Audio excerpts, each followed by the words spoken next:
Queridos, graça e paz.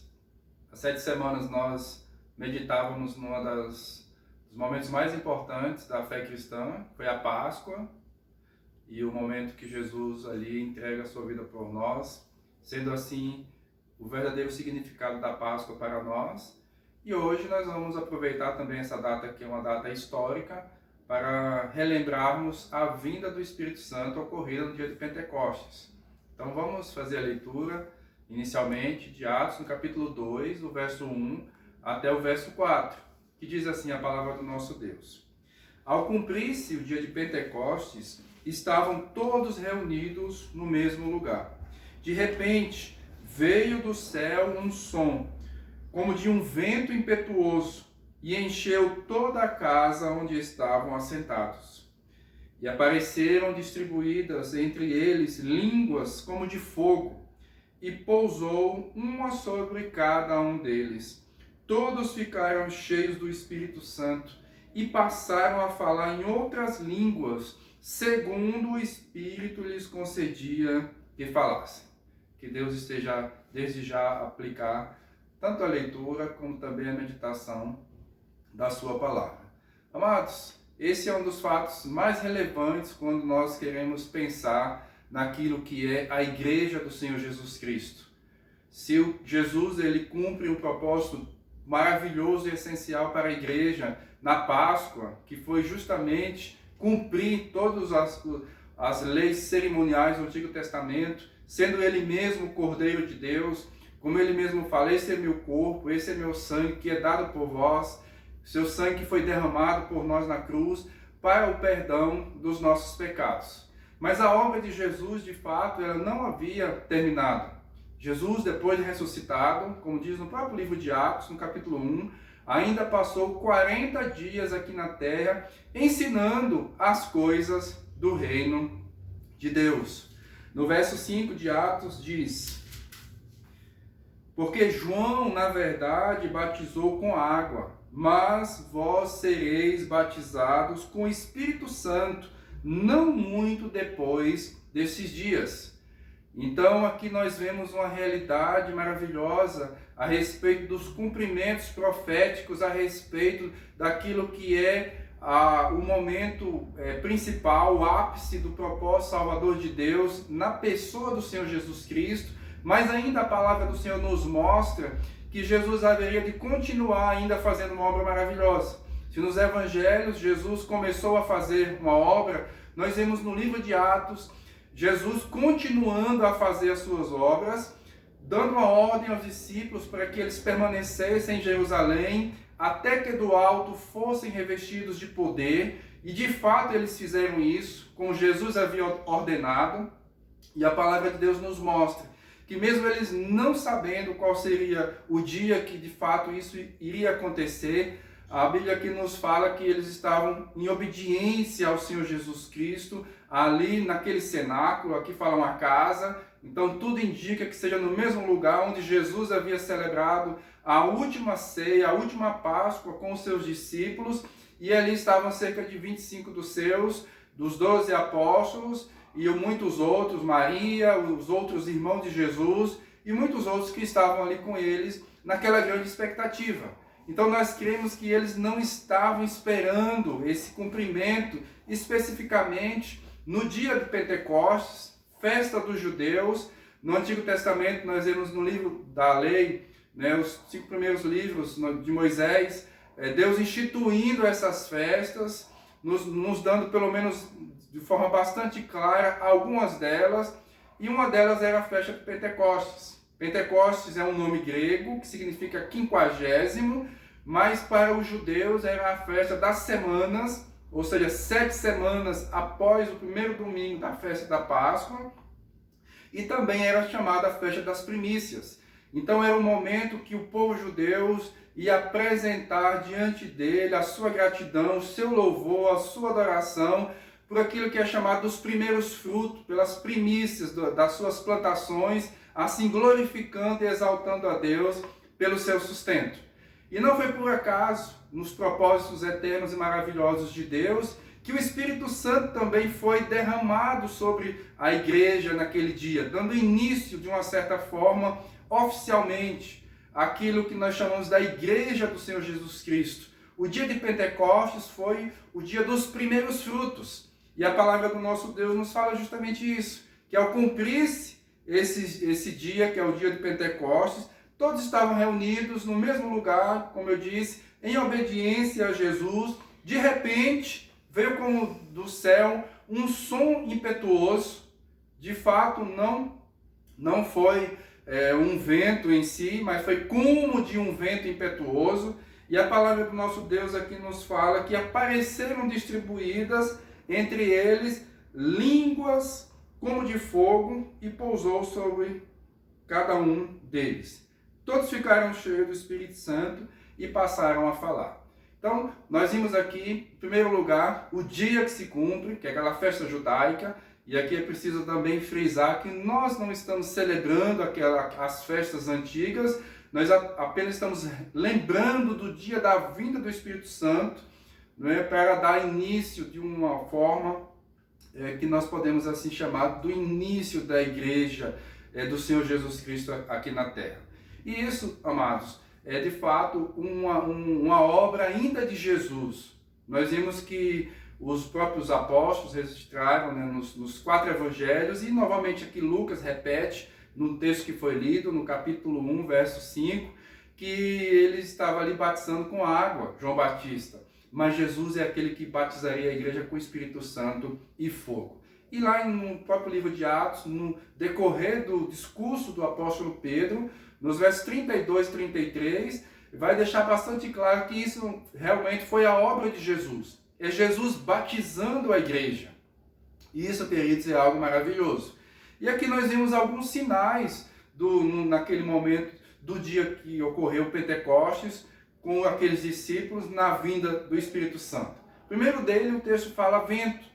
E de fato, não foi um vento em si, mas como de um vento impetuoso. Foi um barulho muito grande, né, no meio deles.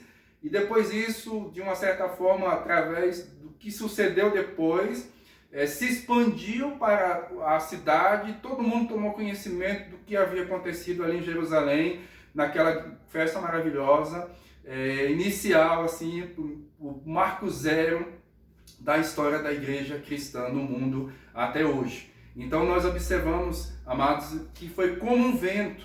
E a palavra vento já era um símbolo do Espírito Santo no Antigo Testamento.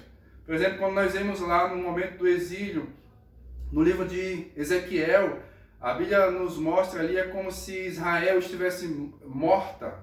E aí a Bíblia nos fala que era para o profeta profetizar aos 4 cantos, aos 4 ventos.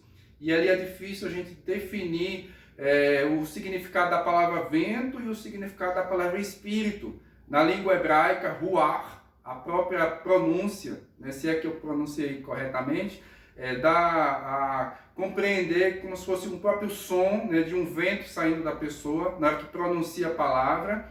E no Novo Testamento também, foi escrito na língua grega, as palavras elas são semelhantes, né, para vento e espírito, que é pnoes e pneuma, de onde vem pneumático, pneumonologista, né, e tantas outras palavras derivadas. Então, quando nós vemos aqui a questão do vento, já é um símbolo natural do Espírito Santo. Jesus mesmo, quando conversou com Nicodemos, em João capítulo 3, fala que o vento sopra onde quer. Tu ouves a sua voz, não sabe para onde vai nem vem. Bem assim é todo aquele que é nascido do Espírito. O fogo da mesma forma. O texto nos fala que apareceram como línguas de fogo sobre a cabeça de cada um. Então, veja só, eu creio que talvez mais importante do que o fogo é a própria língua. O texto diz que apareceu línguas como de fogo. A Bíblia mesmo nos fala que os ministros de Deus, os servos de Deus, são como labaredas de fogo. E essas línguas ficaram pousadas sobre as suas cabeças, já nos mostrando, não é, qual seria o propósito e o objetivo dessa ação de Jesus através do Espírito Santo no meio do seu povo e assim dando início à igreja cristã. Foi justamente para que ocorresse o terceiro sinal, melhor dizendo. Aqui diz que no verso 4, todos ficaram cheios do Espírito Santo e passaram a falar. Então é muito importante, amados, nós observarmos qual é o propósito da plenitude do Espírito Santo, do batismo e da plenitude. Daqui a pouco nós vamos fazer uma diferenciação entre essas duas realidades com relação ao Espírito Santo. Então a Bíblia aqui nos fala que eles passaram a falar, ou seja, são todos sinais e símbolos da descida do Espírito Santo com um objetivo claro. Os dois primeiros já eram símbolos do Espírito Santo e também de Deus, que a gente vê Deus aparecendo na sarça ardente, em outros momentos também se referindo a Deus como fogo, né, consumidor. E aqui ele nos mostra o terceiro sinal, qual é o propósito maior, para que a língua daqueles que são servos de Deus, cheios do Espírito Santo, devem proclamar das maravilhas de Deus, como nós vemos no verso 8, quando as pessoas se aglomeraram devido àquilo que aconteceu, e atraiu as multidões que estavam na cidade de Jerusalém, e multidões de várias partes de judeus que vinham, né, a adorar a Deus lá em Jerusalém. Aqui nós podemos perceber em torno de 14, 15 nacionalidades de judeus que haviam ido para a cidade de Jerusalém celebrar esta festa tão importante, de gratidão a Deus pelos frutos, pelo sustento, pela providência do Senhor através dos alimentos. E aqui a Bíblia nos fala que as pessoas estavam ouvindo falar na sua própria língua materna. Embora eles fossem judeus, muitos deles falavam nos idiomas ou nos dialetos, porque aqui a palavra línguas, especialmente no verso 8, língua materna, quer dizer dialeto. Praticamente a mesma palavra, se a gente for colocar no nosso alfabeto, ou no nosso alfabeto latino que nós usamos com relação à língua grega, praticamente é a mesma coisa. Então eles estavam ouvindo falar nas suas próprias línguas, e no versículo 11 diz o seguinte: como os ouvimos falar em nossas próprias línguas as grandezas de Deus. Então, queridos, isso aqui é maravilhoso. Nós vimos aqui o dia do Pentecostes e o significado do Pentecostes no Antigo Testamento, e o que isso veio acontecer agora na Nova Aliança, que é a descida do Espírito Santo, o próprio Cristo batizando a sua igreja, dando assim início à igreja dele mesmo, começando esse processo de edificação da sua igreja, até que se completem os números dos eleitos, até o dia do juízo final. Nós vimos aqui também os sinais que acompanharam a descida do Espírito Santo, já denotando a própria pessoa de Deus e aquilo que ele requer de nós. E o terceiro, amados, que nós podemos aqui observar nesse texto, quais foram as consequências do batismo com o Espírito Santo e nesse mesmo dia da plenitude do Espírito Santo. Então essas duas coisas aconteceram. Eles foram batizados e também ficaram cheios do Espírito Santo. E como nós vimos aqui no verso 8 e também no verso 11, o texto nos deixa claro que o objetivo é para que eles falassem das grandezas de Deus. Os dons não é para que os próprios receptores do dom do Espírito ou dos dons do Espírito venha se exaltar, venha glorificar, venha dizer que tem um dom maior do que o do outro irmão. Pelo contrário, a Bíblia nos fala que a plenitude do Espírito Santo na vida daqueles que são salvos por Cristo Jesus devem redundar na adoração e também na glorificação através do testemunho ousado, poderoso daquilo que Jesus Cristo realmente veio fazer na cruz, fez nas nossas vidas e pode também fazer na vida daqueles que Deus nos dê a oportunidade de poder assim estar testemunhando. Então aqui, amados, nós vemos essas questões maravilhosas a respeito da obra de Cristo quando enviou o Espírito Santo aqui à terra. Como eu disse, e está escrito no verso 4, todos ficaram cheios do Espírito Santo. E isso, amados, é preciso também que seja dito, que nós não devamos tomar conhecimento que o Espírito Santo já agia no Antigo Testamento. Isso é claro, isso é óbvio. Nós vemos, por exemplo, no Salmo 51, verso 11, quando Davi fala na sua oração de confissão, de arrependimento, não me retires o teu Espírito. Nós vemos em Isaías 63, 10, 11, falando também da ação do Espírito Santo na vida do seu povo. Lá no livro de Juízes 3, verso 10, nós vemos ali a questão, né, da vocação de um dos juízes, e o texto ali fala que eles estavam cheios do Espírito Santo. 1 Samuel também no capítulo 10, verso 6, falando aqui de Saul, a palavra nos fala que ele estava cheio, e Saul, até por causa da plenitude do Espírito Santo, ele profetizava. Então o Espírito Santo já agia no Antigo Testamento. Mas agora, amados, no dia de Pentecostes, pós ascensão de Cristo, poucos dias, creio que uma semana após a ascensão de Cristo, aquilo ali foi o marco inicial dos últimos dias. É isso que nós vemos na pregação de Pedro, quando ele vai citar Joel, capítulo 2, versos 28 até o verso 32. Nós vemos ali ele falando que o que havia acontecido era justamente o cumprimento daquilo que foi profetizado em Joel. Embora haja uma pequena variação entre o livro de Joel e o que Pedro colocou, quando ele fala nos últimos dias, porque nos últimos dias. Então, quando é que começou o período escatológico? No dia de Pentecostes. Então, nós já estamos nos últimos dias. Embora sejam muitos últimos dias, né? Nós temos aí já mais de quase 2000 anos após a morte de Jesus e a descida do Espírito Santo, mas nós já estamos desfrutando desse momento escatológico dos últimos dias.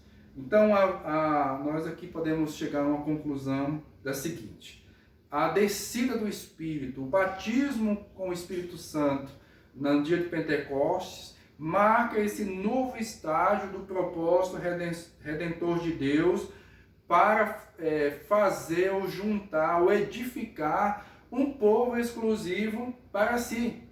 O povo de Israel, que era o centro na época do Antigo Testamento, ele já deixa de o ser. Como Jesus mesmo diz, era para eles pregar o Evangelho a todas as nações, a toda criatura, a começar em Jerusalém, e foi isso que aconteceu no dia de Pentecostes, mas era para que eles esperassem o cumprimento desse dia. Então, a partir desse dia, agora eles podiam ir. Antes, não. Eles precisavam, como diz lá em Atos 1:8, mas recebereis poder ao descer sobre nós o Espírito Santo, e sereis as minhas testemunhas, tanto em Jerusalém, Judeia, Samaria e até os confins da terra. Então, no livro de Atos, nós podemos pegar o verso 8, que acabei de ler, e dizer que ele ali é o esboço do livro de Atos. Então, agora o muro, a parede da separação, como está escrito em Efésios no capítulo 2, a partir do verso 11, Deus agora, ele tira o muro da separação e faz de ambos os povos um. Ou seja, os judeus e os gentios, ou os judeus e os pagãos. Então não há mais distinção diante de Deus. Todos agora são alvos do propósito salvador de Deus. E como essas, amados, palavras de Atos 1:8 foram as últimas palavras de Jesus, elas precisavam se cumprir. Então, quando nós vemos também nesse livro de Atos outros derramamentos do Espírito, outros batismos do Espírito, como por exemplo, lá em Atos no capítulo 8, nós vemos o Espírito Santo sendo derramado em Samaria, que era a nação, não vou nem chamar mais de irmã, mas prima, né, devido à mistura de pessoas, da religiosidade, ali naquilo que era originalmente o território de Israel, com a capital em Samaria. Então, em Atos 8, o Espírito Santo foi derramado através da pregação de Filipe, depois com a chegada dos apóstolos. Em Atos 10, a coisa caminha mais um pouco, agora em Cesareia, na casa de Cornélio, o Espírito Santo também foi derramado ali sobre eles. E em Atos, no capítulo 19, nós vemos um outro desdobramento, da descida do Espírito Santo. Alguns já criam, mas não haviam recebido o Espírito Santo. E a Bíblia nos fala que agora em Éfeso, né, nós agora já estamos falando de uma região bem distante de Israel, na Ásia Menor, na região hoje da atual Turquia, o Espírito Santo foi também derramado entre aqueles que creem. E aqui, amados, nós queremos frisar que não houve vários Pentecostes. Às vezes nós chamamos de algum avivamento de Pentecostes, mas teologicamente não é correto nós afirmarmos isso. Ocorreu apenas um derramamento com alguns desdobramentos, como eu disse, começando em Jerusalém, agora em Samaria, Cesareia e Éfeso, justamente para dizer que a igreja de Jesus é uma igreja mundial, ou seja, ela se estende por todos os lugares. E nós não vemos mais derramamentos do Espírito como nós vemos nesses 4 momentos. Então aqui o que se quer dizer é que Jesus estava batizando a igreja, e a igreja de Jesus não é só Israel, o povo de Israel, o povo judeus, como nação ou como etnia em si, mas como geração, vamos assim dizer, de Abraão, mas agora todas as pessoas do mundo que passaram a receber Jesus. Então nós não podemos confundir avivamentos, e a história nos dá conta de vários avivamentos, e aqui eu poderia citar alguns. A Reforma Protestante foi um avivamento, foi algo assim tão maravilhoso, queridos, que a gente não consegue nem expressar tudo, começando com alguns reformadores, alguns séculos antes, mas especialmente com Lutero, com Zwinglio, com Calvino, né, com John Knox e alguns outros que estavam ali junto com eles, fizeram uma obra maravilhosa usada por Deus, que trouxe um despertamento no século XVIII, com, a gente pode ver Jonathan Edwards nos Estados Unidos, com Whitefield também, que era inglês, mas estava transitando entre a Inglaterra e as colônias inglesas na época, né, antes da independência dos Estados Unidos. Um século depois, nós vemos um grande avivamento também ocorrendo nos Estados Unidos e na Inglaterra, país de Gales. Então, né, no início do século XX, nós vemos um avivamento na Coreia. Há 44 anos, né, em 1966, avivamento na África do Sul. Então Deus, ele derrama do seu Espírito de forma especial para despertar o seu povo e para usar o seu povo na evangelização e atrair milhares de pessoas ao senhorio de Cristo, aos pés de Cristo. Mas isso não é Pentecostes. Pentecostes foi esses que eu falei. Primeiramente Jerusalém e os 3 que se seguiram em Atos 8, 10 e 19. Assim, amados, Pentecostes foi um evento único. Mas quando cada pessoa crê em Jesus, ela já é batizada com o Espírito. E é importante que a gente venha frisar. Há uma confusão depois do avivamento que ocorreu lá na Rua Azusa, nos Estados Unidos, em 1906, salvo me engano, quando ali deu-se início ao movimento pentecostal. E basicamente no movimento pentecostal eles falam de uma segunda bênção. A pessoa crê, já tem o Espírito Santo, e aí depois, né, pode ser no momento, ou depois vem uma segunda bênção, que é a plenitude do Espírito Santo com a manifestação, segundo eles, de línguas, que no entendimento deles são línguas estáticas, línguas incompreensíveis para nós, mas quando nós olhamos aqui no texto da Escritura, a língua que eles falavam era que o Espírito Santo concedia que falasse. Então o milagre não foi do ouvido das pessoas, mas o milagre foi realmente na fala, e obviamente que o texto aqui fala de dialetos e idiomas compreensíveis, as quais as pessoas se comunicavam normalmente nas suas nações. Então, queridos, nós também precisamos estar atentos a essa realidade. Nós que já somos parte da Igreja de Jesus, que já fomos batizados pelo Espírito Santo, seja em um momento indefinido, daqueles que já cresceram em Cristo e depois se deram conta que eram cristãos, que não dá para definir uma data, mas já fazia parte do povo da aliança, né, já foi compreendido com isso, ou convertidos depois de uma certa idade, que a razão venha a nos mostrar um momento ou uma data específica, nós já fomos cheios do Espírito Santo. E a Bíblia, amados, nos fala da necessidade de sermos cheios do Espírito Santo de forma contínua. Então há uma distinção entre ser batizado com o Espírito Santo e ter a plenitude do Espírito. Nem todo aquele que é batizado, ou seja, já é salvo, ele é cheio do Espírito Santo. E o nosso desafio como cristãos é esse, sermos cheios do Espírito Santo. É ordem, é mandamento. A Bíblia fala para a gente andar em Espírito, ser guiado pelo Espírito. Nós vemos isso em Gálatas, no capítulo 5. Nós vemos também em Atos, em Efésios, melhor dizendo, 5,18. Não vos embriagueis com vinho, no qual há dissolução, mas enchei-vos do Espírito. E essa é a dinâmica que deve ser o normal na vida do cristão. Ele deve continuamente buscar ser cheio do Espírito Santo. Não para ficar cheio ou simplesmente para desfrutar de momentos de comunhão, que é necessário, e é normalmente através da leitura, da oração, que nós vamos nos enchendo continuamente do Espírito Santo, mas também cumprindo o propósito essencial da igreja, que é proclamar Jesus, e através da própria obra do Espírito Santo na vida do pecador, convencendo-o do pecado, da justiça e do juízo, é que as pessoas vão se converter a Jesus.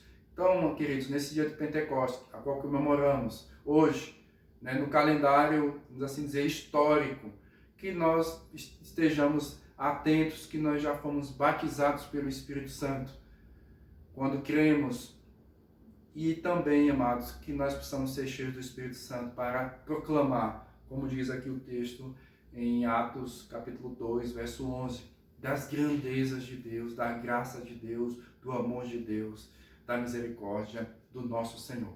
Que o Senhor, amados, seja tocar profundamente no seu espírito.